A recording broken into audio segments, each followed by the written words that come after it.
আমার এটা অনলাইনে প্রিয় দর্শক, পুঁজিবাজারের অনুষ্ঠান মার্কেট ওয়াচে আপনাদের সবাইকে আমন্ত্রণ জানাচ্ছি। আমি মুস্তাক সাদেক। আমরা পুঁজিবাজার নিয়ে আলোচনা করব। আজকে যাদের আমাদের অতিথি, তিনি হচ্ছেন ডক্টর মিজানুর রহমান, আপনাদের পরিচিত মুখ, এবং প্রফেসর, ঢাকা বিশ্ববিদ্যালয়, পুঁজিবাজার বিশ্লেষক। এবং ওনাকে আমরা যে প্রথমেই যে আলোচনাটা করব, বাজার আরে ফান্ড আসতেছে, foreign fund, new foreign fund inject হচ্ছে, ever highest foreign investment in Bangladesh now, সব কিছু মিলে বাজারের কী অবস্থা দেখছেন, এবং ফান্ডামেন্টালি যে সাউন্ড শেয়ারগুলো, ফান্ডামেন্টালি সাউন্ড যেসব শেয়ার, সেই সব শেয়ারের দাম বাড়ছে, এবং একটা পর্যায়ে সেক্টরালি বাড়তেছিল, যেমন বাড়তেছিল আপনার ফাইন্যান্সিয়াল ইনস্টিটিউশনগুলো, এখন বাড়তেছে বিভিন্ন মানে সেক্টরের শেয়ার। এই ব্যাপারে ওনার মন্তব্য অ্যাজ এন অ্যানালিস্ট, উনি কী ভাবেন? Thank you. আপনি যথার্থই বলেছেন যে বাজারে গত সাম্প্রতিক সময়, গত 3-4 মাসে ঢাকা স্টক এক্সচেঞ্জে এবং চিটাগং স্টক এক্সচেঞ্জে ব্যাপক টার্নওভারের গ্রোথ হয়েছে। আমরা দেখেছি ঢাকা স্টক এক্সচেঞ্জে টার্নওভার 2000 কোটি টাকা পর্যন্ত গিয়েছিল, যেটা এখন 1000 থেকে 1200 কোটি টাকার কাছাকাছি আছে। এই অবস্থাটা নিঃসন্দেহে তাৎপর্যপূর্ণ একটা ডেভেলপমেন্ট। যদি আমরা 2014, 15 বা 16 সালের কথা ভাবি, তখন আমাদের ঢাকা স্টক এক্সচেঞ্জে দৈনিক টার্নওভার ছিল 300 থেকে 500 কোটি টাকার মধ্যে। তো এটা একটা গুরুত্বপূর্ণ উন্নয়ন হয়েছে। এর পিছনে আমি বলবো যে এই টার্নওভার কেন বেড়েছে, এর একটা কারণ হলো যে স্টক মার্কেটে নিত্য নতুন তারল্যের প্রবাহ বাড়ছে। রাইট। এই তারল্যের প্রবাহ বাড়ার কারণ কি? এটা কিন্তু সামষ্টিক অর্থনীতির একটা বিষয়। আপনি যদি আমাদের গত 3 বছরের 2014, 15, 16 দিকে আপনি দৃষ্টিপাত করেন, আপনি আমাদের মুদ্রা বাজারে একটা ব্যাপক পরিবর্তন লক্ষ্য করবেন। 2010-এর 6 ডিসেম্বর যখন তৎকালীন বাংলাদেশ ব্যাংকের গভর্নর ডক্টর আতিউর রহমান যখন সংকোচনমূলক মুদ্রানীতি পার্সু করেন, মূলত মুদ্রাস্ফীতি এবং সামষ্টিক অর্থনীতির অন্যান্য অবজেক্টিভ অর্জন করার জন্য, তখন আমাদের আর্থিক খাতে একটা ব্যাপক তারল্যের সংকট সৃষ্টি হয়েছিল। যাদের ফান্ড ম্যানেজমেন্ট দুর্বল ছিল, তারা কল মানি মার্কেট থেকে 200% রেটেও বড় করে তাদের প্রয়োজন মিটিয়েছে। আর এখন কল মানি থেকে কল করে না। তো সেইখানে এখন কল মানি মার্কেটে হলো 4% বা 5% মানে ইন্টারব্যাংক বরোয়িং রেট। আমাদের ওয়েটেড অ্যাভারেজ লেন্ডিং রেট এটা 16% থেকে হ্রাস পেয়ে 9.5%-এ নেমে এসেছে। আমাদের deposit rate, weighted average deposit rate, যেটা ছিল 12.5%, মানে ওই সময়টাতে কথা বলছি, সেটা এখন 5% বা 5.5%-এ নেমে এসেছে। সুদের হারের এই যে তাৎপর্যপূর্ণ হ্রাস, এর কিন্তু একাধিক ইমপ্লিকেশনস আছে। সবচেয়ে বড় ইমপ্লিকেশন ছিল যে প্রাইভেট সেক্টর ক্রেডিট ডিম্যান্ডটা বাড়বে। আপনার নন ফাইন্যান্সিয়াল ফার্ম এবং ফাইন্যান্সিয়াল ফার্ম তাদের বিজনেস গ্রোথ এক্সিলারেট করবে, তাদের প্রফিটেবিলিটি ইমপ্রুভ করবে, তাদের লিভারেজ বাড়বে, এতে করে তাদের স্প্রেড ইমপ্রুভ করবে। যখন স্প্রেড বিটুইন অ্যাসেট রিটার্ন এবং নেট বরোয়িং কস্ট বাড়ে, যখন কোনো কোম্পানি ফিনান্সিয়াল লিভারেজ বাড়ে বিকজ অফ হায়ার বরোয়িং, তখন ওই কোম্পানির আমরা বলি একটা প্রফিটেবিলিটি মেজার, যেটা করে রিটার্ন অন কমন ইকুইটি, সেটার উপরে পজিটিভ ইম্প্যাক্ট পড়ে। এটা অন্য কথায় আমি বলতে পারি যে ইপিএস ওই কোম্পানির ইমপ্রুভ করবে। ইপিএস হলো একটা মানে প্রফিটেবিলিটির মেজার, যেটা যে কোনো বিনিয়োগকারীর জানতে হয় এবং বুঝে বিনিয়োগ করতে হয়। তো আমাদের আর্থিক খাতের প্রতিষ্ঠানগুলোর যেহেতু তাদের এক্সেস লিকুইডিটি সৃষ্টি হয়েছে, তাদের বিজনেস গ্রোথ বাড়ছে। অনেকগুলো এনবিএফআই ব্যাংকের 50%, 30% বিজনেস গ্রোথ হয়েছে, মানে in their portfolio of loans and advances. তো ন্যাচারালি নর্মালি যে কোনো বিনিয়োগকারী কিন্তু ওই সব প্রতিষ্ঠানগুলোর প্রফিটেবিলিটিতে সাংঘাতিক গ্রোথ এক্সপেক্ট করবেন, এবং ওই কোম্পানিগুলোর দামই কিন্তু বৃদ্ধি পেয়েছে ইন রিসেন্ট টাইমস। আমি যদি আপনাকে একটু ইন্টারাপ্ট করি, এই যে আপনি বললেন যে ইন্টারেস্ট রেট কমাতে ইন্ডাস্ট্রিয়ালাইজেশন বেড়ে যাবে, বিনিয়োগ বাড়বে বিভিন্ন খাতে, সেটা কি বাড়ছে? প্র্যাকটিক্যালি বাড়ছে, ডেফিনেটলি বাড়ছে। কারণ আপনি তাহলে ব্যাংকের ব্যালেন্স শিটের দিকে তাকান, হ্যাঁ, ব্যাংকের ব্যালেন্স শিটের দিকে তাকান, আপনি ওখানে একটা আইটেম আছে আমরা বলি লোনস অ্যান্ড অ্যাডভান্স। আপনি দেখেন 2015 থেকে 2016 সালে কত পার্সেন্ট গ্রো হয়েছে। আমি নাম বলবো না, কারণ নাম বললে এটা মার্কেটের জন্য, আমি জানি অনেকগুলো ব্যাংকের এই গ্রোথ হলো 30 থেকে 60%। অনেকগুলো এনবিএফআই এর গ্রোথ হয়েছে এবার 100% হয়েছে। দ্যাট মিনস মানে ফান্ডস বিকেম চিপার, আর তাদের লেন্ডিং, তাদের বিজনেস এক্সপেনশন এইটা আরও বেশি প্রোনাউন্সড হয়েছে in the last 1 year because of the interest rate, because of this falling interest rate. এতে করে তাদের ইনকাম স্টেটমেন্ট, তাদের ক্যাশ ফ্লো স্টেটমেন্টের উপর সাংঘাতিক পজিটিভ ইম্প্যাক্ট হয়েছে, নাম্বার 1। নাম্বার 2 হলো যখন ইন্টারেস্ট রেট কমে তখন হাউসহোল্ড এবং ফার্মের বিনিয়োগ সিদ্ধান্তে পরিবর্তন আসে। যখন হাই ইন্টারেস্ট রেট ছিল তখন মানুষ ফিক্সড ডিপোজিট অথবা গভর্নমেন্ট সিকিউরিটিজে এই বিনিয়োগ করতো, কারণ ওইগুলোই তাকে 13%, 14%, 12% রিটার্ন দিত। এখন সেখানে 5%, 6%, 7% রিটার্ন আসে। অতএব তারা এখন আরও হায়ার রিটার্নের খোঁজে মানে বিভিন্ন অপশনগুলো এখন মূল্যায়ন করতেছে। Stock market is one of them. আমি যদি আপনার সঙ্গে একটা অ্যাড করি, ইন্টারেস্ট রেট যেহেতু বললেন যে মানুষের উপায় নেই ইন্টারেস্ট, এই যে আপনার ব্যাংকে টাকা রাখলে মানে আপনার যদি 5% আমি ব্যাংকে থেকে ইন্টারেস্ট পাই, তা এবং বছরের শেষে ট্যাক্স কাটার পরে আমি 4.5, 5 পাইলাম, যাই পাইলাম, কিন্তু আমার inflation of the country is more than 7%, তাহলে তো আমি প্রতি বছর আমার টাকার দাম তো কমে যাচ্ছে। তো এটা রেশনাল ডিসিশন যে কোনো বিনিয়োগকারীর জন্য, যে আমার রিয়াল রিটার্ন নেগেটিভ হয়ে যাচ্ছে। তো আমি যদি স্টকে বিনিয়োগ করে আমি যদি 15% বা 14% বা 20% ইফেক্টিভ রিটার্ন আর্ন করতে পারি, তাহলে আমার একটা পজিটিভ রিয়াল রিটার্ন হবে। আমার তো মনে হয় ডক্টর মিজান যে আমি যে কোনো এখন যে শেয়ার আছে তার ডিভিডেন্ড ইল্ড যদি আমি অ্যাভারেজ হিসাব করি, যে ডিক্লেয়ার করতেছে ব্যাংক বা ফাইন্যান্সিয়াল ইনস্টিটিউশনগুলো যেভাবে করছে, বা আরও কয়েকটা কোম্পানি যেভাবে করছে, এমনকি কিছু একটা 300% ডিভিডেন্ড দিচ্ছে, এইসব কোম্পানির যদি আমরা ডিভিডেন্ড ইল্ড হিসাব করি প্রাইস অ্যান্ড এটা, তাহলে আমার 15% 12% ইল্ড দাঁড়ায় যায়। আমি আপনার সাথে সহমত প্রকাশ করবো, আর একটু দ্বিমত প্রকাশ করব। সব প্রতিষ্ঠানে ডিভিডেন্ড ইল্ড ভালো না, আমিও বলি নাই। মানে এখানেই বিনিয়োগকারীর দায়বদ্ধতা আছে, উনি যেন মানে ভালো কোম্পানি। আপনাকে এই প্রশ্নটা করব যে বিনিয়োগকারীদের উদ্দেশ্যে, তাহলে বিনিয়োগকারীরা কিভাবে ক্যালকুলেট করবে? এই যে আমরা ফাইন্যান্সিয়াল লিটারেসির কথা বলি, আমরা ফাইন্যান্সিয়াল লিটারেসি করব, আমরা ফাইন্যান্সিয়াল লিটারেট করব, বিনিয়োগকারীকে ফাইন্যান্সিয়াল লিটারেট হতে বলি, ফাইন্যান্সিয়াল লিটারেসি নিয়ে দেশব্যাপী আন্দোলন করছি। এই ফাইন্যান্সিয়াল লিটারেট কি করা সম্ভব বাড়ি বাড়ি গিয়ে? এটা তো সম্ভব না। আচ্ছা, তো ফাইন্যান্সিয়াল বিনিয়োগকারী, একটা সাধারণ বিনিয়োগকারী, আমি কিছুই বুঝি না, আমার কিছু টাকা আছে মানে সেভিংস, আমি এখন বিনিয়োগ করতে চাই শেয়ারে, আমি কিভাবে শেয়ারটা চুজ করবো, যে কোন শেয়ারে আমি বিনিয়োগ করলে আমার রিটার্নটা ঠিক থাকবে? আমি প্রথমেই বলবো, মাননীয় প্রধানমন্ত্রী জননেত্রী শেখ হাসিনা উনি কিন্তু বলেছেন যে ফাইন্যান্সিয়াল লিটারেসি দরকার আছে 100%, এবং আমিও মনে করি যে এটা অবশ্যই দরকার আছে, কারণ বিনিয়োগ সিদ্ধান্ত প্রুডেন্ট হতে হলে তাকে ফাইন্যান্সিয়াল লিটারেসি থাকতে হবে তাকে। এবং সেই লক্ষ্যে আমাদের এসএসসি আমরাও অনেক কার্যক্রম পরিচালনা করি ঢাকা বিশ্ববিদ্যালয়ে, এবং বিনিয়োগকারীদেরকে আমরা মানে আরও বেশি ইনফরমেশন এবং অ্যাওয়ারনেস দেওয়ার চেষ্টা করি। তো আমি আপনার প্রশ্নে আসতে চাচ্ছি যে একজন বিনিয়োগকারী বিনিয়োগ সিদ্ধান্ত নেওয়ার আগে কী বিবেচনা করা উচিত?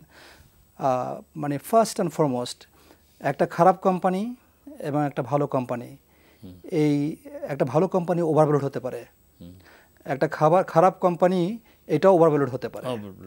সো মানে এরকম কোনো আর্গুমেন্ট যে অমুক GP is a good company, so এখানে বিনিয়োগ করো, এটা কিন্তু প্রুডেন্সিয়াল আর্গুমেন্ট না, কারণ ইট ক্যান বি ওভারভ্যালুড।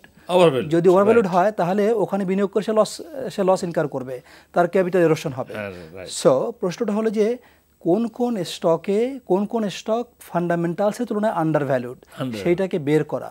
এই বের করার কাজটা কিন্তু যথার্থই দুষ্কর কাজ, এবং এইটা বের করার জন্য বিদেশে উন্নত দেশগুলোতে আমরা ফাইন্যান্সিয়াল অ্যানালিস্ট সার্ভিস ফার্ম বলতে অনেক কোম্পানি, অনেক ফার্ম দেখতে পাই, যারা বিনিয়োগকারীদেরকে স্ট্রাকচার্ড অ্যানালিসিস উপহার দেয় টাইম টু টাইম। আনফর্চুনেটলি আমাদের দেশে অ্যাক্ট হয়েছে, কিন্তু এখনো কোনো ফার্ম এর উৎপত্তি হয় নাই। এবং আমাদের ব্রোকার হাউস এবং আপনাদের আমি শ্রদ্ধা রেখে বলতে চাই, ব্রোকারেজ হাউসগুলো বা মার্চেন্ট ব্যাংকগুলো তারাও সেই সার্ভিসটা দিচ্ছে না, তাদের সক্ষমতাও নেই।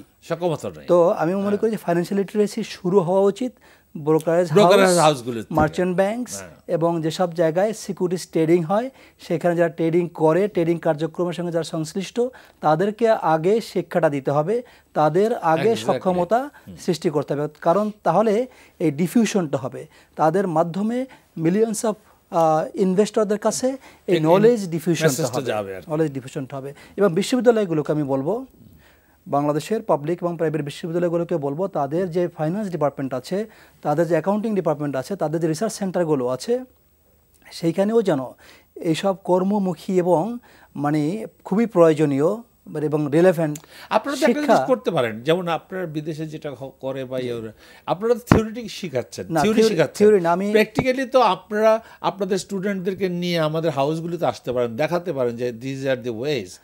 আপনার অবগতির জন্য বলছি, আমরা গত 5 বছর যাবৎ বাংলাদেশ বিশ্ববিদ্যালয় মঞ্জুরি কমিশন এবং বাংলাদেশ সরকারের আর্থিক সহায়তায় ক্যাপিটাল মার্কেট ডেভেলপমেন্টের জন্য আমরা একটা রিসার্চ সেন্টার ডেভেলপ করেছি ঢাকা বিশ্ববিদ্যালয়ে, মানে accounting and capital market development centre. সেখান থেকে আমরা এই বিনিয়োগকারীদের অ্যাওয়ারনেসের জন্য আমরা ওখানে পলিসি ডায়ালগ করি, আমরা ওখানে ট্রেনিং প্রোগ্রাম করেছি, আমরা hundreds of distinguish seminar program করেছি, যার মাধ্যমে আমরা এই বিষয়গুলো মানুষের দ্বার প্রান্তে নিয়ে যাওয়ার চেষ্টা করছি। আমাকে একটা ফোনে যেতে হতো। প্রিয় দর্শক, আপনার নামটি বলে প্রশ্নটি করুন।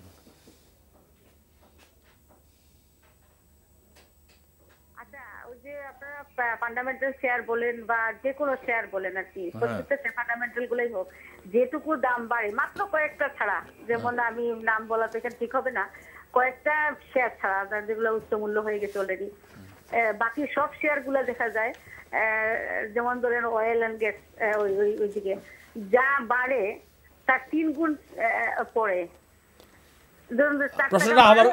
আবার যদি একটু রিপিট করতেন। জি, যেমন কয়েকটা শেয়ার ছাড়া বড় বড় কোম্পানি যেমন বেনিফিসিয়ারি এগুলো আছে কয়েকটা, যেমন শেয়ার গুলা এগুলো হাই প্রাইস হয়ে গেছে, অনেক প্রাইস। কিন্তু নর্মালি ওই যে অয়েল এন্ড গ্যাস সেক্টর যেগুলা বা আরো আছে ব্যাংকগুলা আছে, কয়েকটা ব্যাংক, সব ব্যাংক না, এগুলোর দাম যা বাড়ে তার 3 গুণ পড়ে। যেমন আজকের ভালো শেয়ার, ফান্ডামেন্টালি ভালো শেয়ার, তার 3 গুণ বাড়লো, 3 টাকা বাড়লো, 4 টাকা কমলো। এটা কিভাবে, এটা তখন আমরা কি করব? ম্যাডাম, একটু আমাদের সঙ্গে ধৈর্য ধরে শুনেন। আমরা এই আলোচনাটাই করতেছিলাম যে বাজার বাড়ে তার নিজস্ব গতিতে, পরেও তার অটো কারেকশন, এটা কেউ চাপায় ফালাইতে পারে না বাজারে, আর কেউ টাইনে তুলতে পারে না। এই একটা ভুল ধারণা। আমি একটু বলি, কোশ্চেনটা একটু অ্যাড্রেস করি। আমি মনে করি বিনিয়োগকারী যে প্রশ্নটি করেছেন, এই প্রশ্নটি যথার্থ প্রশ্ন। মার্কেটে প্রাইস ম্যানিপুলেশন হয় অনেক শেয়ারের, ভালো শেয়ারের, কিন্তু মাত্রাতিরিক্ত দর বৃদ্ধি হয়েছে। এটা হয়েছে কেন? কারণ ওখানে এক্সেসিভ লিকুইডিটি ফ্লো করেছে।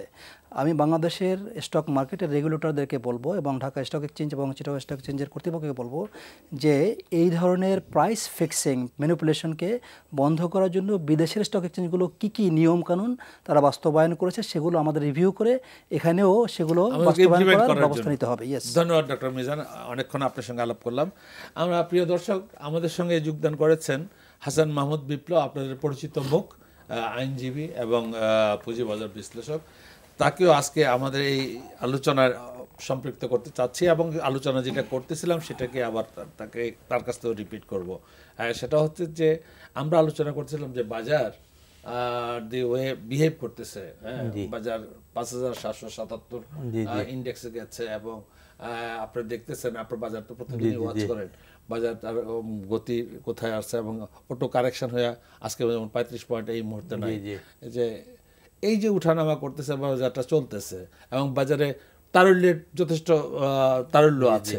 হ্যাঁ, তো এই অবস্থায় সাধারণ বিনিয়োগকারীরা তো একটুখানি কনফিউজ। যেমন এই ভদ্রমহিলা একটা টেলিফোনে বললেন যে বাজার 4 টাকা বাড়লে 3 টাকা বাড়লে 4 টাকা কমে যায়। আমি আপনাকে যেটি বলতে চাচ্ছি যে আমাদের সাধারণ বিনিয়োগকারীদের কিন্তু এই যে লিটারেসি প্রোগ্রামটা ব্যাপক হারে নেওয়া হয়েছে। এটি কিন্তু আপনি যদি দেখেন ব্যাংক এবং লিজিং সেক্টর দিয়ে বাজারটা উঠেছে।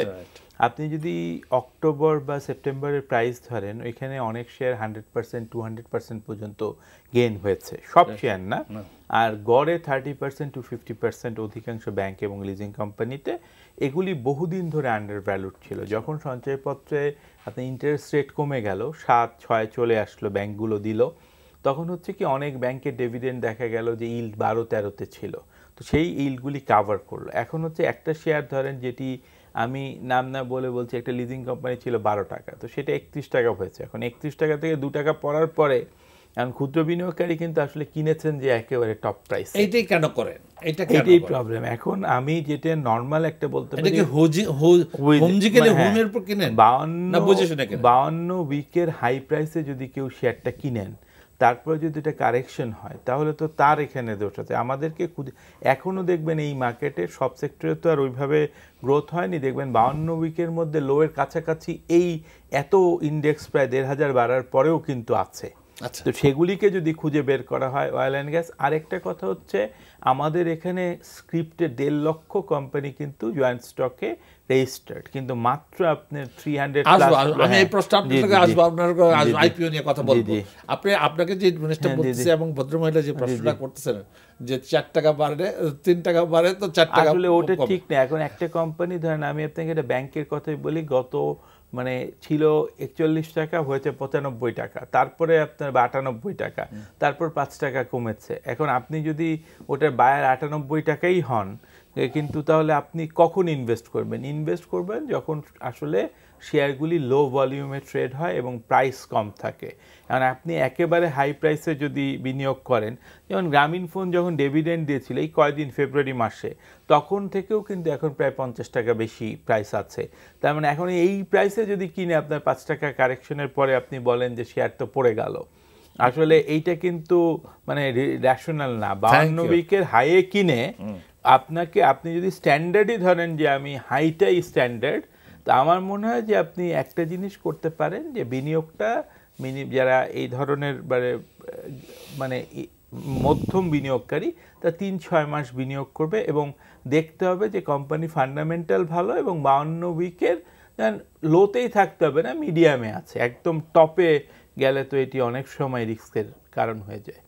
এক্স্যাক্টলি। আমি দুজনের কাছে এই প্রশ্নটা আসবে এবং দুজনেই বলবো যে বাজারে যা অবস্থান, তাতে আইপিও সাপ্লাই কি মনে করেন না যে কম হচ্ছে? আইপিও সাপ্লাই আরও বাড়ানো উচিত। আচ্ছা, আইপিও সাপ্লাইয়ের মধ্যে কি প্রবলেমগুলো হচ্ছে সেটা আমি বলবো। আর এই যে আমাদের বুক বিল্ডিং মেথডের যে পরিবর্তন হবে, যে এটা নিয়ে এক্সপেরিমেন্ট আজকে অনেক দিন ধরে এক্সপেরিমেন্ট হচ্ছে, বাট এখন তো একটা কারেক্ট বুক বিল্ডিং মেথড আমরা এখন পর্যন্ত পাইনি। এই যে এই বুক বিল্ডিং মেথডের অপেক্ষায় অনেকগুলো মানে স্টাক আপ হয়ে আছেন, সেগুলো অতি সত্বর ছাড়া উচিত না? আপনার দুজনের কাছে প্রশ্ন। আমি কি বলবো আগে? আচ্ছা, থ্যাংক ইউ। যে কোনো দেশের যে কোনো স্টক মার্কেটের দুটো কম্পোনেন্ট থাকে, একটা প্রাইমারি মার্কেট আর সেকেন্ডারি মার্কেট। এই দুটোর সাথে মানে সাংঘাতিক ইন্টারডিপেন্ডেন্সি কাজ করে। মানে without a very vibrant primary market there can not be a secondary market. আবার সেকেন্ডারি মার্কেট ছাড়া প্রাইমারি মার্কেট অপারেট করতে পারবে না। তো প্রাইমারি মার্কেটে কিন্তু আইপিওগুলো আসে বা আপনার আরপিওগুলো আসে। আইপিও আসবেই, আইপিও আসতে হবে, না হলে মার্কেটের ডেপথ বাড়বে কী করে, মার্কেটের ব্রেডথ বাড়বে কী করে? তো আইপিওতে কীভাবে আসে, প্রক্রিয়াটা কি? একটা হলো যে স্পন্সরদের আগ্রহ থাকতে হবে টু বিকাম লিস্টেড। একটা কোম্পানির ম্যানেজমেন্টে এবং তার স্পন্সর শেয়ারহোল্ডার, তার এন্টারপ্রেনার যারা, তাদের মধ্যে ফার্স্ট একটা আগ্রহ সৃষ্টি করতে হবে যে ইয়েস, আমার সময় হয়েছে টু বিকাম লিস্টেড। সবাই কিন্তু লিস্টেড হতে চায়, কারণ লিস্টেড হলেই তার শেয়ারের ট্রেডেবিলিটি সৃষ্টি হয় এবং লিকুইডিটি সৃষ্টি হয়। এখানে কিন্তু আমার একটা কথা আছে, আমি নিজে বলতেছি যে আমাদের মার্কেট ডেভেলপমেন্ট কমিটির আমি কনভেনার। আমি চেষ্টা করছি অনেক ইস্যুয়ারের কাছে দাঁড়ে দাঁড়ে এই করে একটা প্রশ্ন আসতেছে যে why should I be there, আমি সেই প্রশ্নে আমি আসতেছি। তো একজন এন্টারপ্রেনার কেন লিস্টেড হবে? লিস্টেড হতে হলে তার অনেক কস্ট ইনকার করতে হয়, ট্রান্সপারেন্ট হতে হয়, কস্ট ইনভলভড হতে হয়, তাকে ট্রান্সপারেন্সি আনতে হবে, তাকে ম্যানেজমেন্ট রিঅর্গানাইজ করতে হবে, তার অ্যাকাউন্টস ডিপার্টমেন্ট সংগঠিত করতে হবে, কর্পোরেট গভর্নেন্স এন্ড কমপ্লায়েন্স বাড়াতে হবে, তার খরচ বাড়বে, প্রচুর খরচ বাড়বে। তো তার বেনিফিটটা কি? বেনিফিট হলো আমরা উন্নত দেশে দেখছি যে লিস্টেড হওয়ার বেনিফিটস হলো মানে multiple. First and foremost, listed company can pay A lower tax. আমাদের দেশে সেটা নাই। আমাদের দেশের ব্যাঙ্কগুলো লিস্টেড হওয়ার পর তাদের যে রেগুলেশন হয় এরপরে তাদেরকে 42.5% বা 40% রেটে ট্যাক্স দিতে হয়। দিস ইজ প্রহিবিটিভ এবং আনজাস্ট। আমার দেশে লিস্টেড কোম্পানি 35% রেটে ট্যাক্স দিতে হয়, এটা আনজাস্ট। এগুলোকে, এই অ্যানোমালিসগুলোকে আমার অ্যাড্রেস করতে হবে। সরকার বলে কি জানেন, তাহলে আমরা চলুন। আমি বলি সরকারের এই আর্গুমেন্টটা ভুল, কারণ সরকারের কনসার্ন হওয়া উচিত total revenue, not the rate. আপনি যদি রেট কমান তাহলে আরও 1 লক্ষ কোম্পানি ট্যাক্স নেটে আসবে, তারা আপনাকে সঠিকভাবে ট্যাক্স দিবে, তারা লিস্টেড হতে চাইবে এবং স্টক মার্কেটের ডেপথনেস বাড়বে, ব্রেডথ বাড়বে, আপনার টোটাল গভর্নমেন্ট রেভিনিউ বাড়বে। গভর্নমেন্টের objective should be maximize total revenue, not the rate. যদি এবং there are many studies in public finance যারা পেয়েছে যে হাই ট্যাক্স রেট যেসব এনভায়রনমেন্টে বিরাজ করে তাতে করাপশন প্রমোটেড হয়, কারণ তখন ট্যাক্স কালেক্টর এবং ট্যাক্স পেয়ারের ইনসেন্টিভ সৃষ্টি হয় to negotiate and collude to deprive the government of its revenue. তো আমরা যদি সরকারের রেভিনিউ ম্যাক্সিমাইজেশন কথা বলি, আমরা যদি স্বচ্ছতার কথা বলি, আমরা সুশাসনের কথা বলি, তাহলে কর্পোরেট ট্যাক্স রেটের এই যে প্রহিবিটিভ যে রেট আছে এটাকে কমিয়ে নিয়ে এসে সাস্টেনেবল করতে হবে। আপনাকে আমি ইনসেন্টিভ কি দিচ্ছে জানেন মিজান ভাই? আপনাকে বলি, ধরুন 35%, 37% আছে এখন ট্যাক্স, এটাকে কইলো যে 5% কম যদি লিস্টেড হয়। একটা পয়েন্ট বলি, এটা পরিসংখ্যান, মানে কাতো ইনস্টিটিউট নামে একটা ইনস্টিটিউট আছে আমেরিকাতে, যারা পাবলিক ফাইন্যান্স নিয়ে কাজ করে, পৃথিবীতে খুব সুনাম তাদের আছে। কাতো ইনস্টিটিউটের গবেষণায় পাওয়া গেছে যে বাংলাদেশের ইফেক্টিভ কর্পোরেট ট্যাক্স হলো 14%। তো আমার কোম্পানি যদি ইফেক্টিভলি 14% ট্যাক্স পে করে, তাহলে আপনি 40% কেন রাখছেন? এটা এই ডিজুরি 40% রাখার তো দরকার নাই, আপনি 15% করে দেন। একটা জিনিস হচ্ছে, প্রথম কথা যদি আমি 2টা ভাগে ভাগ করি, একটা হচ্ছে পাবলিক এন্টারপ্রেনার, তাদের অনেকটা অনীহা আছে। এই অনীহার কারণ হচ্ছে ট্যাক্সের যে গ্যাপ, এই গ্যাপটা আসলে অনেক ওভার রেগুলেশন আছে। এসএসসিতে লিস্টেড হতে হলে অনেকগুলো মানে গুড গভর্নেন্স ফলো করতে হয়। তখন দেখা যাচ্ছে যে এখানে কিন্তু অনেক ট্যাক্স ফাঁকি দেওয়ার জায়গা আছে নন লিস্টেড থাকলে। আর লিস্টেড হলে কমপ্লায়েন্সের কারণে দিনে দিনে ফাঁকি কমে যাচ্ছে, তো তারা মনে করে যে তারা বাইরেই থাকছে। এটি একটি, বাট একটা পর্যায়ে তো নন লিস্টেডরা হারিয়ে যায়। হ্যাঁ, এবং জানেন আজকে দেখেন অনেকগুলো কোম্পানি বাংলাদেশে এখন সেকেন্ড যে কোম্পানি এখন ওষুধের মধ্যে ইনসেপ্টা, মুক্তাদি সাহেব অসম্ভব ভালো চালাচ্ছেন, কিন্তু 100 বছর পর তার পরবর্তী জেনারেশন নাও চালাতে পারেন। কিন্তু আপনি ইউরোপিয়ান কোম্পানিগুলি যদি দেখেন, যে কোনো সিমেন্ট কোম্পানি 300-400 বছর ধরে এরা টিকে আছে, বা বড় বড় কোম্পানির একটা কারণ এটা লিস্টেড। এখন কিন্তু সিওরাই চালায় পৃথিবীর বড় বড় তেল কোম্পানি বলেন, বা ধরেন লাফার্জ বলেন, বাংলাদেশে যে মানে বোর্ড অফ ডিরেক্টরটা totally separate from the operations. এইটার হলে হবে কি, আমাদের দেশেও কিন্তু প্রচুর সম্ভাবনাময় কোম্পানি তৈরি হয়েছে, কিন্তু আমরা আকৃষ্ট করতে পারিনি। আরেকটা হচ্ছে 2010 সালে যখন মার্কেটে প্রায় বাবল সৃষ্টি হচ্ছিল, তখন রকিবুর রহমান সাহেব কিন্তু বারবার বলছিল সরকারি সাপ্লাই, সরকারও নীতিগতভাবে সম্মত হয়েছিল 26টা কোম্পানি। আনফর্চুনেটলি এখান থেকে কিছু আমলারা বেনিফিট পান, যেমন ধরেন গাড়ি ফ্রি ইউজ করতে পারেন মিটিংয়ে, এগুলি করার জন্য কিন্তু 26টা এখনো আছে। বারবার বলা হচ্ছে, একটা আসলে বিদ্যুৎ প্রতিমন্ত্রীও বলেছেন যে কয়েকটা আনবেন। তো আমরা অতি সত্বর আপনাদের মাধ্যমে এবং এসএসসি ডিএসসি সবাই মিলে আমার মনে হয় অর্থমন্ত্রীর সাথে আলাপ করে, যেমন ইউনিলিভারের একটা বড় শেয়ার কিন্তু গভর্নমেন্টের হাতে আছে, মানে বছরে কিন্তু ধরেন ভালো শেয়ার যদি আপনি 3টা লিস্টেড করতে পারেন, তাহলে কিন্তু এটি একটা মানে বিরাট মার্কেটে পরিবর্তন। আপনি জানেন যে গ্রামীণ ফোন লিস্টেড হওয়ার পর থেকে কিন্তু পুরা ডিএসসির একটা বড় ধরনের পরিবর্তন হয়েছিল। তো এই ক্ষেত্রে আগিয়ে আসতে হবে, কিন্তু প্রথম কথা হচ্ছে ভালো কোম্পানির কাছে আপনারা যাচ্ছেন, তাদেরকে বেনিফিটটা বোঝাতে হবে। যেমন ধরেন স্কোয়ার ফার্মা যখন 100 টাকার শেয়ার 900 টাকা আসে, তখন তো বুক বিল্ডিং মেথড ছিল না, প্রিমিয়ামে এসেছিল, তো মাত্র 20 কোটি টাকা ছিল তার পেড আপ ক্যাপিটাল, আজকে 660 কোটি টাকা। তো মালিকদের কাছেই তো 70 ভাগ থাকে, 30%-এ দেখেন 70 ভাগ শেয়ারে তারা মানে 5-7 হাজার কোটি, $1 বিলিয়ন তাদের মার্কেট ক্যাপ হয়েছে, নাম্বার 1। দ্বিতীয় কথা হচ্ছে তারা আরও বড় হয়েছে, কারণ আপনি লিস্টেড হলে দুইটা সুবিধা, আপনি পাবলিক থেকে যে টাকাটা নিচ্ছেন সেটা শুধু ডিভিডেন্ড দিলেই হচ্ছে। সে একটা ভালো কোম্পানি 100 টাকা নিল, তার ফেস ভ্যালু 10 টাকা, সে যদি 40%ও ডিভিডেন্ড দেয় তার কস্টিং ফান্ডের কস্ট পড়ছে 4%।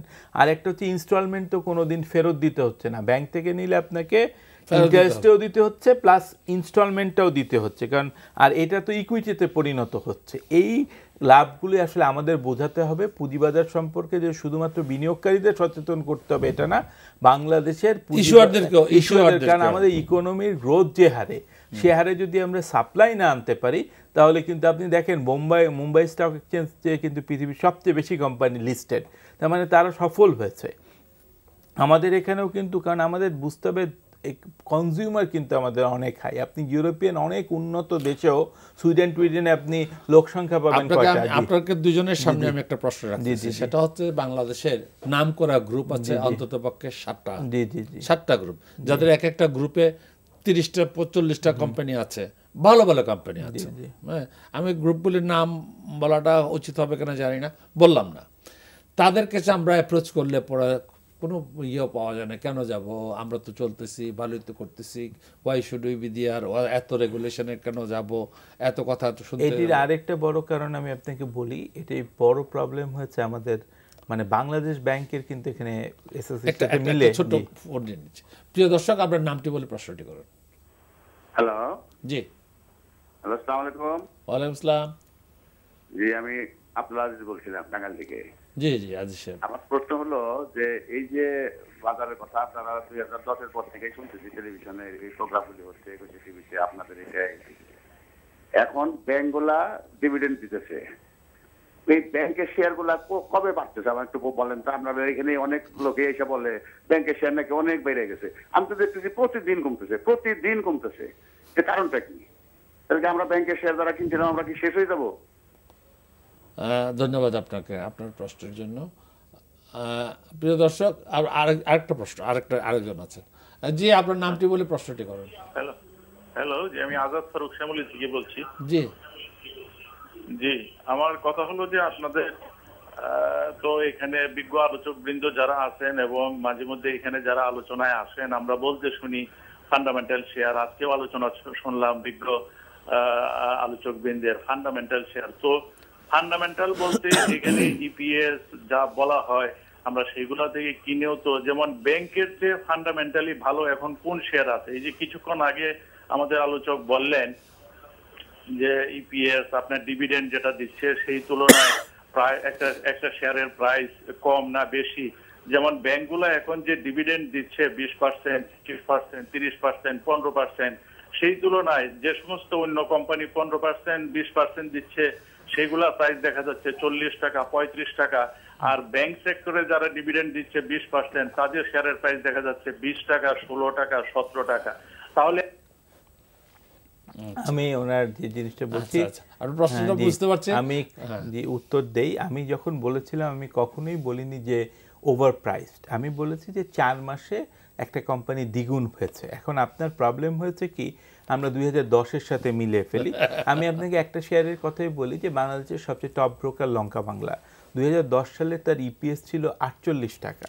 এটি নামতে নামতে সেই ইপিএস 1.5 টাকা পর্যন্ত নেমেছে। আপনি এখন, তখনও 10 টাকা কিন্তু তার পার ভ্যালু ছিল। তো 10 টাকা 48 টাকা হলে ফান্ডামেন্টাল 10p হলেও যে দাম হয়, আর আপনার 1 টাকা হলে তো সেম হয় না, মানে প্রতিটা জিনিসেরই চেঞ্জ হয়।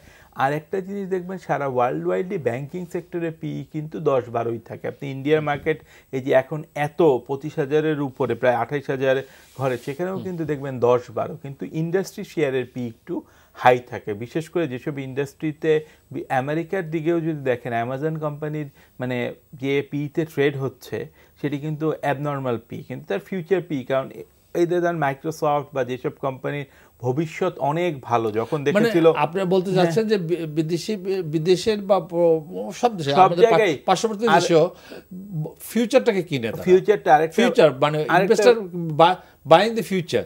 বাট এখানে তো দেখা যাচ্ছে অতীত এবং বর্তমানকে কিনে। জিনিস বলছি যে ব্যাংকে কিন্তু অনেক সময় আমরা একটা বড় ধরনের হচ্ছে, আমাদের ধরেন একটা ব্যাংকের ক্যাপিটাল 1,000 কোটি টাকা, সে লেন্ড করেছে ধরেন 20,000, 25,000 কোটি টাকা।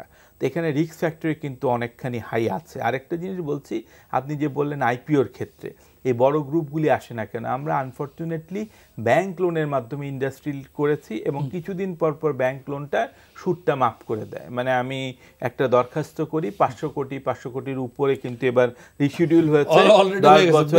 তার মানে এখন এই সুবিধা যদি বর্তমান থাকে তাহলে আমি এত রেগুলেশনে ক্যাপিটাল মার্কেটে আসবো কেন? সরকারকে ডিসিশন করতে হবে যে ব্যাংকিং সেক্টর যে কথাটা বললো যে ব্যাংক থেকে লোন নিয়ে যদি আমি না দিয়া পারি আর আমি যদি রিশিডিউল করাইতে পারি 20 বছরের লাগি, তাহলে আমি কেন আসবে রেগুলেশনের মধ্যে? দেখেন, এটা হলো আসলে ব্যাংকের এবং ফিনান্সিয়াল ইনস্টিটিউশনগুলোর সুশাসনের প্রশ্ন। আমরা ব্যাংকগুলোর বোর্ডের দিকে যদি তাকাই, যদি আমরা দেখি যে ওখানে কিছু কন্ট্রোলিং শেয়ার হোল্ডার থাকে যারা আসলে বিভিন্ন গ্রুপকে রিপ্রেজেন্ট করে, তারা ম্যানেজমেন্টকে আসলে নিয়ন্ত্রণ করে। ম্যানেজমেন্ট সাবসার্ভিয়েন্ট হয়, ম্যানেজমেন্ট তাদের পারপাস সার্ভ করে, ম্যানেজমেন্ট আর্নিংসকে ওভার স্টেট করে। ম্যানেজমেন্ট যখন লোন ইন্টারমিডিয়েশন করে তখন শুধু লোন তাদেরকেই দেওয়া হয়। 2/3, 50%, 1/3 লোনের কনসেন্ট্রেশন হয় 2 or 3 or 4 গ্রুপসে। যখন এই ধরনের কার্যক্রম চলবে তখন ওই ব্যাংকের এনপিএল, আমরা বলি নন পারফর্মিং লোনস, এটা বাড়তে থাকে। এনপিএল এটা এমন একটা জিনিস যেটা এটা যে কারো পক্ষে বোঝা খুব ডিফিকাল্ট, কারণ ব্যাংকের ম্যানেজমেন্টরা এত smart, they can reclassify, they can restructure this NPL to be looking like good loan, কিন্তু আসলে তো ইট ইজ ব্যাড লোন। যদি তাই হয় তাহলে ওর ইপিএস, ওর এনএফি এগুলো কোনো মূল্য বহন করে না, মার্কেট তাকে প্রাইসিং করবে না। আমি বিনিয়োগকারীরা যারা প্রশ্ন করেছেন তাদের প্রতি শ্রদ্ধা রেখেই বলতে চাই, আপনারা এই জন্য নাম্বারকে কোশ্চেন করতে শেখেন। নাম্বারকে কোশ্চেন করতে শেখেন যে কোন নাম্বার রিলায়েবল, কোন নাম্বার রিলায়েবল না। দেয়ার আর মেনি নাম্বারস যেগুলো রিলায়েবল না। অনেক ইপিএস আছে যার সাথে বাস্তবতার কোনো মিল নাই, অনেক এনএভি আছে যার সাথে বাস্তবতার কোনো মিল নাই। এই কাজ বোঝার জন্য আপনাকে প্রফেশনাল সার্ভিস নিতেই হবে, আপনাকে যারা বোঝে তাদের কাছ থেকে ইনপুট নিতে হবে, দেন আপনার বিনিয়োগ সিদ্ধান্ত এটা ইফিশিয়েন্ট হবে, প্রুডেন্ট হবে। আবারও বলি যে ভালো কোম্পানিতে বিনিয়োগ করাও বোকামি হতে পারে যদি ওই কোম্পানি ওভারভ্যালুড হয়। যেমন 95 টাকা একটা কোম্পানি, ওভারভ্যালুড শব্দটার উপর একটু জোর দেন যে ওভারভ্যালুড কতটুকু। একটা 10 টাকার শেয়ার আমি 800 টাকায় কিনবো কি কিনবো না, আমি এটা তো চিন্তা করার ব্যাপার। একটা ভালো কোম্পানির দাম মনে করেন 95 টাকা চলছে, কিন্তু ওর ইপিএস কি আছে, ওর ফিউচার, ওর আর্নিংস গ্রোথ কি আছে, ওর বিজনেস গ্রোথ কি আছে, এগুলোর সাথে কিন্তু ওর এই প্রাইস গ্রোথের কোনো সম্পর্ক নেই। কেন হয়েছে? কারণ ওই কোম্পানিতে বিদেশি বিনিয়োগকারীরা ব্যাপক হারে বিনিয়োগ করেছে, ওই কোম্পানিতে লিকুইডিটি ফ্লো বেড়েছে। তো এইগুলো কিন্তু স্টক এক্সচেঞ্জের এবং এসইসির দেখতে হবে যে এই ধরনের মানে প্রাইস ম্যানিপুলেশন হচ্ছে কিনা বা সিরিয়াল ট্রেডিং হচ্ছে কিনা, যাতে করে আর্টিফিশিয়াল প্রাইস অ্যাপ্রিসিয়েশনের মাধ্যমে একটা শেয়ার রিস্কি জোনে চলে যায়। ডক্টর মিজান, আমি একটা কথা বলি যে আপনি যখনই ডিমান্ড ক্রিয়েট হয় তখন তো আপনার প্রাইসটা ইনক্রিজ হয়ে যায়, এটা তো স্বাভাবিক। আপনি যখনই আপনি বাজারে যাবেন, আপনি 1 শেয়ারের জায়গায় 2 শেয়ার কিনতে গেলে তো দোকানদার দাম বেশি চায়। আমি আপনাকে কিছু মানে ভালো বিধানের কথা বলি। হংকং স্টক এক্সচেঞ্জে বা সিঙ্গাপুর বোর্ডসে দেখবেন যে ওখানে পাবলিকের কাছে ট্রেডেবল শেয়ার একটা মিনিমাম পার্সেন্টেজ থাকতে হবে। আমি আপনাকে নাম বলবো না, অনেকগুলো কোম্পানির 0.5%, 1%, 0.3% শেয়ার পাবলিকের কাছে আছে। তাহলে এদের লিস্টেড থাকা দরকার কি? এই কোম্পানির শেয়ার, এই কোম্পানির শেয়ার নিয়ে তো কারসাজি হয়েছে, কারণ এই কোম্পানির শেয়ার মার্কেটে নাই। তাহলে এখানে কিন্তু রেগুলেটরদের দায়িত্ব আছে যে ওই ম্যানেজমেন্টকে এনশিওর বলা যে ইউ মাস্ট এনশিওর যে তোমার 5%, 10%, 20% শেয়ার যেন পাবলিকের কাছে থাকে, যাতে করে আরবিট্রেজ প্রসেস চলে, যাতে কোনো আর্টিফিশিয়াল ক্রাইসিস সৃষ্টি না হয়। আমার মার্কেটে আর্টিফিশিয়াল ক্রাইসিস সৃষ্টি হতে অনেক সময় আমরা এটা অ্যালাউ করি এবং বিনিয়োগকারীর স্বার্থ ক্ষতিগ্রস্ত হয় তাতে। বিপ্লব ভাই, যে উনি একেবারে যেটি কথা বলছেন, আপনি যেমন ধরেন আপনি দেখেন বাংলাদেশের সরকারি ব্যাংকের মধ্যে 2টা ব্যাংক, বেসিক ব্যাংকিং এবং সোনালী ব্যাংক, কিভাবে আপনার লুট হয়ে গেল। তো এই এবং প্রাইভেট ব্যাংকেও কিন্তু ধরেন এই যে বড় বড় কোম্পানি গ্রুপগুলো ঋণ রিশিডিউল করার ফলে কিছুটা তো সংকট, তারপরেও ব্যাংকগুলো মোটামুটি যে ডিভিডেন্ড এবং পে আউট করছে, কিন্তু সবাই কিন্তু 2010-এর প্রাইসটাকে বেস প্রাইস ধরলে কিন্তু প্রবলেম। এটা আপনি ধরেন যে কোনো সময় 96 সালে একটা বুম হয়েছিল, আপনি দেখেছেন, সেই প্রাইসকে যদি এখন আপনি তারকে ধরতেন তাহলে তো সেটি কখনো একটা এক্স্যাক্ট প্রাইস হতে পারে না। আরেকটা জিনিস হচ্ছে যেটি বলছে যে আমাদের এখানে যদি ধরেন এটি মানে অধিকাংশ কোম্পানি লিস্টেড হতে চায় না, যেমন ইন্ডিয়ায় বলেছে যে 25% তোমাকে শেয়ার দিতে হবে, মানে মাল্টিন্যাশনাল কোম্পানি হলে আপনি 5-10% দিয়ে লিস্টেড হবেন। আমাদের এখন ভালো শেয়ার আনার জন্য এই ছাড়টা দিলেও একটা জিনিস করা যেতে পারে যে আলাদা বোর্ড চালু হতে পারে, যেখানে ধরেন যদি ধরেন কোনো লিস্টেড কোম্পানি 10%-এর কম শেয়ার পাবলিকের কাছে থাকে, সেটি আলাদা বোর্ডে ট্রেড হবে। তখন হবে কি, এই ধরনের জিনিসপত্র বা ধরেন আপনারা এখন বোম্বের মতো ছোট ক্যাপিটালের কোম্পানিগুলোর জন্য একটি করা হচ্ছে, এই জিনিসগুলো উদ্বুদ্ধ করতে হবে। আর সবচেয়ে বড় জিনিস হচ্ছে 2-3টা ভালো শেয়ারকে আনতে হবে। ধরেন মাল্টিন্যাশনাল বলেন, লোকাল বলেন, এই যে ধরেন শেভরন ছেড়ে দিয়ে যাচ্ছে বাংলাদেশ থেকে, গভর্নমেন্ট কিনতে চাচ্ছে। এখন গভর্নমেন্ট কিন্তু চাইলে এর অর্ধেক গভর্নমেন্ট নিজে টাকা দিয়ে কিনতে পারে, বাকি অর্ধেক কিন্তু মার্কেট থেকে কিনে, কারণ শেভরন হচ্ছে বাংলাদেশের সবচেয়ে লাভজনক কোম্পানি। এই কোম্পানিতে আপনি বিনিয়োগকারীর কোনো অভাব পাবেন না। কিন্তু আনফর্চুনেটলি দেখা যাচ্ছে যে এই একটা প্রবলেম, আর একটা প্রবলেম হচ্ছে গভর্নমেন্ট কোম্পানি যখন লিস্টেড হবে তখন তাদেরকে একটা 10 বছর বলতে হবে যে নীতি চেঞ্জ করা যাবে না। তিতাসের ক্ষেত্রে যেটি হলো, হঠাৎ করে লিস্টেড হওয়ার পরে আপনি একটা গভর্নমেন্ট কোম্পানিকে কমিশন কমাই দিলেন, এটা সর্বনাশ করে ফেলে। এবং এই বিদেশে যখন লিস্টেড হয়, ইন্ডিয়ায়, চায়নায় বাজেট ডিফিসিটের একটা বড় অংশ কিন্তু ক্যাপিটাল মার্কেট থেকে নেওয়া হয়, কিন্তু তার এখানে বলা থাকে যে অ্যাটলিস্ট 5 ইয়ার্স প্ল্যান থাকে। কারণ আমি যখন বিনিয়োগ করবো আমার জানতে হবে 5 ইয়ার্সে এই কোম্পানির ম্যাসিভ কোনো চেঞ্জ হবে না। আর এই ধরনের ঘটনা তো বিরল যে কমিশন সবসময় বাড়ায়, এই একটা জায়গায় কমানো হয়েছে, কেন কমানো হলো মন্ত্রী নিজেও জানে না, এবং মন্ত্রীও জানে না। এবং ইসের যিনি আপনার এনার্জি রেগুলেটরি কমিশনের চেয়ারম্যান বললেন যে আমাদের জিজ্ঞেস করে শেয়ার কিনেছিলেন কিনা। আসলে গভর্নমেন্টের শেয়ার, হ্যাঁ গভর্নমেন্টের শেয়ার গভর্নমেন্ট ছেড়েছে, তো ওনাকে জিজ্ঞেস করা দরকার কি? মানে এই যে জিনিসগুলো। আর আমাদের আরেকটা বড় জিনিস হচ্ছে যে এইসব ইনস্টিটিউটগুলো আছে, এখানে আসলে যোগ্য লোকের অনেক জায়গায় অভাব আছে, মানে যারা সুশাসন প্রতিষ্ঠায় আপনাকে হেল্প করবে। এই জায়গায় যদি আপনার ডাইনামিক লোক না থাকে তখন দেখা যায় যে যেটি অবস্থা হয়।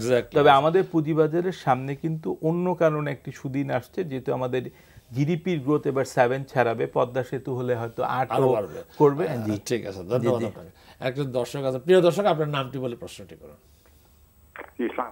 আমি শরীফ বলছি বগুড়া থেকে। আমার মিজান স্যারের কাছে 2টা প্রশ্ন আছে এবং বিপ্লব স্যারের কাছে 2টা প্রশ্ন আছে।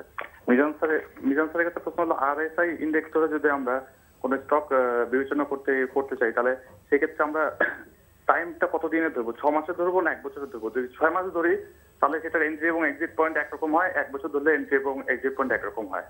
এটা হচ্ছে প্রথম প্রশ্ন। দ্বিতীয় প্রশ্ন হলো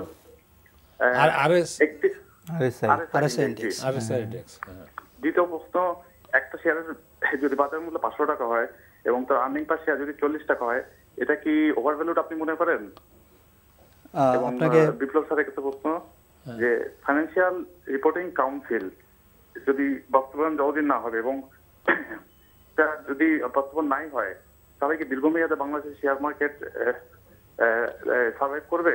এবং দ্বিতীয় প্রশ্ন যে যারা 100টা বা 150টা আইপিও অ্যাকাউন্ট করে, তাদের জন্য আপনাদের কি করণীয়? থ্যাংক ইউ প্রিয় দর্শক, আপনার চমৎকার প্রশ্নগুলোর জন্য আমি অনেকে ধন্যবাদ জ্ঞাপন করি যে উনি খুব সুন্দর প্রশ্ন করেছেন। RSI ইন্ডেক্স হলো একটা টেকনিক্যাল ইন্ডিকেটর, এটা চার্টিস্ট যারা তারা ব্যবহার করে। আমি বিনিয়োগকারীকে বলবো কোনো মানে টেকনিক্যাল ইন্ডিকেটরকে খুব বেশি গুরুত্ব দেওয়ার কোনো অবকাশ নেই। আপনি মৌলিক অ্যানালিসিসের দিকেও গুরুত্ব দিতে হবে। আর আর্নিংসের কথা উনি বলেছেন, উনি বলতে চাচ্ছিলেন যে আমার মানে বাইং সিদ্ধান্ত, সেলিং সিদ্ধান্ত আমি RSI ইন্ডেক্সের মানে থ্রেশহোল্ড দেখে করবো কিনা। আমি বলব নো, আপনি শুধু ওই একটা ইন্ডিকেটরকেই ভিত্তি হিসাবে নেবেন না। দেয়ার আর মেনি আদার ইন্ডিকেটরস যেগুলো আপনাকে বিবেচনা করতে হবে। আর সেকেন্ড হলো যে আর্নিংস হলো একটা অ্যাকাউন্টিং মেজার। আমি প্রায়ই বলি যে এই accounting measure is subject to many manipulations. Management যখন ইনকাম স্টেটমেন্ট তৈরি করে তখন তারা অনেক এক্সপেন্সকে ডিফার করে দিতে পারে অথবা আন্ডারস্টেট করতে পারে, তখন ওর আর্নিংস ওভারস্টেট হবে। অতএব আপনি আর্নিংসকেই শুধু বিবেচনা করবেন না, ওই আর্নিংসের কাউন্টার পার্ট আছে ফ্রি ক্যাশ ফ্লো, আপনি সেইটাও বোঝার চেষ্টা করবেন। ফ্রি ক্যাশ ফ্লো বোঝা খুব ডিফিকাল্ট কাজ। এটা ক্যাশ ফ্লো স্টেটমেন্ট দেখলে বোঝা যাবে না, কারণ ক্যাশ ফ্লো স্টেটমেন্টে গ্রাবলিং হয়, মানে অনেক মিক্সার থাকে, ওখান থেকে বের করতে হবে। ফ্রি ক্যাশ ফ্লো বের করার টেকনিক্স আছে, যেটা একটু টেকনিক্যাল মানে জিনিস, এটা শিখতে হবে এবং সাধারণত ফিনান্সিয়াল অ্যানালিস্টরা এগুলো বের করে। তো এই ধরনের মানে মৌলিক যে ফান্ডামেন্টালসগুলো আছে সেগুলো আমলে নিয়েই আপনার বিনিয়োগ সিদ্ধান্ত হলে আপনার সঠিক শেয়ারকে আপনি আইডেন্টিফাই করতে পারবেন। আমি ওইটাই বলবো যে বিনিয়োগকারী যেন কোনো বিশেষ ইন্ডিকেটরকে অতি গুরুত্ব আরোপ না করে বিনিয়োগ সিদ্ধান্ত নেন। ধন্যবাদ ডক্টর মিজান। ও যেটি আপনার হ্যাঁ যে উনি প্রশ্নটা বলেছে করলাম, প্রশ্নটা হচ্ছে Reporting Act and Financial এটা Council। দরকার, কারণ এটা ছাড়া আসলে জবাবদিহিতা নাই। দেখা যাচ্ছে যে একটা কিন্তু কোম্পানি বিল্লুর ভাই, এটা তো কতদিন ধরে বলতেছেন কাউন্সিল এটি হয়ে গেছে, সবকিছু হয়ে গেছে, শুধু চেয়ারম্যান, এখন চেয়ারম্যান পাওয়া যায় না, এটা কথা বলে চেয়ারম্যান পাওয়া যায় না। না, আমার ধারণা যে যারা এই যে লিস্টেড কোম্পানি বা নন লিস্টেড কোম্পানির ইন্ডাস্ট্রিয়ালিস্ট আছেন, বিশেষ করে লিস্টেড কোম্পানি অ্যাসোসিয়েশন অত্যন্ত শক্তিশালী, কোনো না কোনো ক্রমে তারা এটা বাধা দেওয়ার চেষ্টা করবে। তো আমরা মনে করি যে গভর্নমেন্ট এটি ওভারকাম করবে, এটি এখন জরুরি। এটা হয়ে গেলে অ্যাটলিস্ট একটা স্বচ্ছতার বিধান আসবে। ধন্যবাদ, ধন্যবাদ আপনাদের দুজনকেই। আপনারা অনেকক্ষণ সুন্দর সুন্দর আলোচনা করেছেন এবং আমার অনেকগুলি প্রশ্ন ছিল, সময়ের অভাবে আপনাদেরকে প্রশ্নটা করতে পারতেছি না।